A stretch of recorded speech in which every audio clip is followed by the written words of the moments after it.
전기 자동차가 다니고 각국의 재생에너지 개발이 활발하게 진행되지만 아직까지 석유는 세계 경제의 모든 면과 떼어내어 생각할 수 없습니다. 원유 가격이 올라가고 내려가는 원인은 아주 간단합니다. 바로 수요와 공급이죠. 과공급은 세계 경제가 불황에 빠진다든가 주요 석유 생산국들이 생산량 감산에 대한 합의를 도출하지 못했다던가 미국 셰일 오일의 생산이 시작되어 전 세계적으로 많은 석유 공급처가 생겼다던가 하는 이유에서 옵니다. 원유의 과공급으로 인해 원유 가격이 떨어진다면 석유 생산과 관련된 기업들의 수익률도 영향을 받습니다. 원유 생산 기업들은 나라마다 원유를 생산해내는 장소와 방식이 다르기 때문에 생산비 역시 상당히 다릅니다. 가령 땅에서 추출해내는 나라에 비해 바다 한가운데서 추출해내는 나라의 생산비가 훨씬 높습니다. 물론 기술이 발전하면서 원유 생산 비용이 점점 줄어드는 추세이기도 합니다. 투자자들이 원유에 투자할 수 있는 방법은 크게 4가지 정도로 나뉠 수 있습니다. 많은 프로페셔널 트레이더들은 주로 원유 선물을 이용합니다. 물론 원유 실물을 사고 파는 이들도 있기는 하지만 일반 개인 투자자들에게는 상당히 어려운 일입니다. 원유 실물을 사고 판다고 생각해 보세요. 큰 생수통에 한가득 원유를 산다고 해서 이를 투자라고 할 수 없습니다.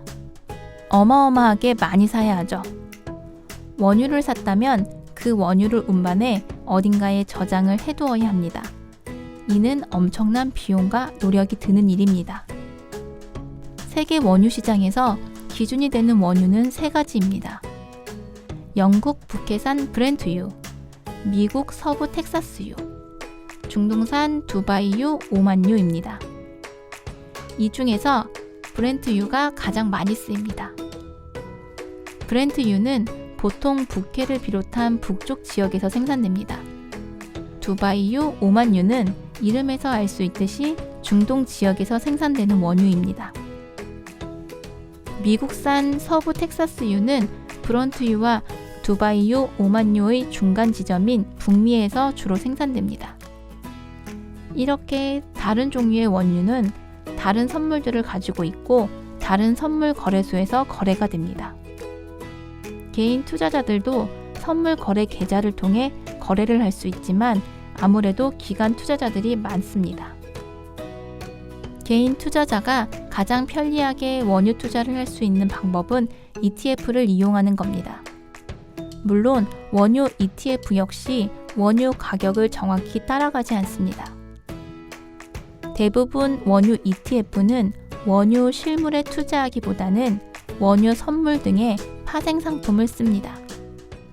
앞서 금 선물 이야기를 하면서 선물은 정하는 미래에 따라 가격이 달라진다고 했습니다. 기억하시나요?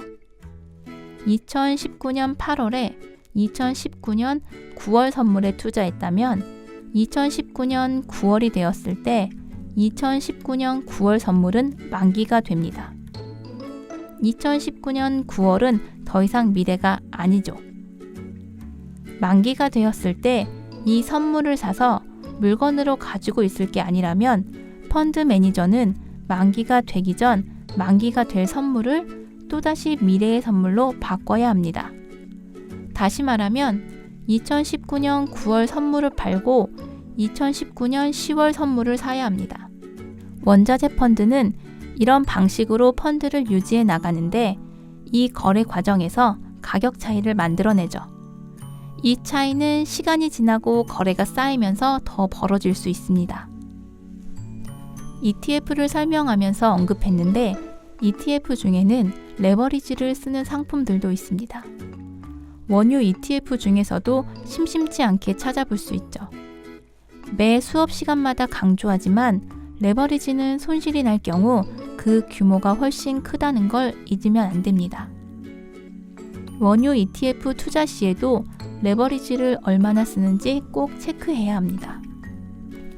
원유 투자에는 원유에 직접 투자하는 것이 아닌 원유와 관련된 회사의 주식을 사는 것도 하나의 방법이 될 수 있습니다.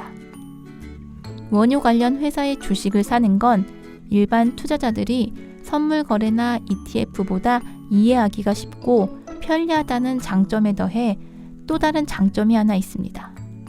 그게 뭘까요? 잘 모르시겠다고요? 원유회사 주식은 상당히 괜찮은 배당금을 지급합니다. 물론 모든 회사가 배당금을 잘 주는 건 아닙니다. 하지만 잘 고르면 꽤 도움이 됩니다. 단점이 있다면 원유 관련 회사의 주식이 원유 가격의 움직임을 모두 반영하지는 않습니다. 물론 연관은 있지만 대체로 원유 관련 회사들은 원유와 관련된 다른 비즈니스를 많이 하기 때문에 원유 가격만 반영되는 건 아닙니다. 예를 들면 원유 정제소나 원유 선물 시장에서 트레이딩을 하는 비즈니스도 합니다. 따라서 원유 가격이 어느 정도 반영은 되지만 원유 가격이 올라가는 만큼 그 수익성이 연관 비즈니스에 온전히 영향을 미쳐 원유 관련 회사의 주식 가격이 올라가는 건 아닙니다. 마지막으로 원유를 운반하는 등 원유와 관련된 인프라에 투자하거나 이를 운용하는 회사에 투자하는 방법이 있습니다. 상장되어 있는 회사라면 이 회사의 주식에 투자하면 됩니다. 상장되지 않은 회사라면 직접 그 회사에 투자하는 방법도 있습니다. 또 이런 회사에 투자하는 뮤추얼 펀드도 있죠. 인프라나 운용 관련 회사의 뮤추얼 펀드 투자는 원유의 가격 변동으로 단시간에 수익을 얻고 싶은 분이 아니라 원유에 장기 투자를 해보고 싶은 분이라면 고려해 볼 만합니다. 원자재는 앞에서 이야기한 헤지펀드, 사모펀드와 함께 대체 투자라고 불립니다. 대체 투자는 이름 그대로 기존의 전통적인 투자를 대체한다는 뜻입니다. 대체 투자는 채권, 주식 등의 투자 수익이 좋지 않을 때 보완해 줄 수 있는 투자입니다. 당연히 전통적인 투자와의 상관관계가 낮아야 합니다. 그래야 대체 투자라는 이름에 걸맞겠죠. 그렇기 때문에 대부분의 연기금 등 기관 투자자들은 투자 포트폴리오의 아주 적은 부분이나마 대체 투자에 자산 배분을 합니다. 그런데 수익률을 내기는커녕 매년 손실을 낼 때도 상관관계가 낮다는 이유만으로 포트폴리오에 대체 투자를 포함시켜야 할까요? 아마도 대부분의 개인 투자자들에게는 소용없는 일일 겁니다. 게다가 원자재 투자는 안 좋은 타이밍에 투자를 시작하면 상당히 오랜 기간 동안 그 손실을 안고 갈 가능성이 아주 높습니다. 원자재 가격을 결정하는 것은 수요 공급인데 이 수요 공급을 결정하는 경제 상황은 하루아침에 변하지 않기 때문이죠. 원자재 선물들의 장기간 가격 변화를 볼 때 기존의 채권, 주식 등과 상관관계가 낮은 건 사실입니다. 하지만 원자재를 자세히 이해하고 있다 하더라도 펀드나 ETF를 통해 일반 투자자들의 포트폴리오에 이 원자재 시장이 곧바로 영향을 주기는 어렵습니다. 물론 전반적인 원자재 시장의 움직임을 포트폴리오에 반영하고 싶다면 원자재 인덱스 펀드나 ETF를 고려해 볼 수 있습니다. 원자재 관련 기업의 주식을 사서 포트폴리오에 포함시킬 수도 있습니다. 이를 통해 원자재 시장의 움직임을 반영하며 포트폴리오의 다양화를 추구할 수 있죠. 원자재를 포트폴리오에 넣었을 때 얻는 장점은 확실히 있습니다. 여기에 일반 투자자들이 꼭 체크해야 할 더 중요한 질문이 있습니다.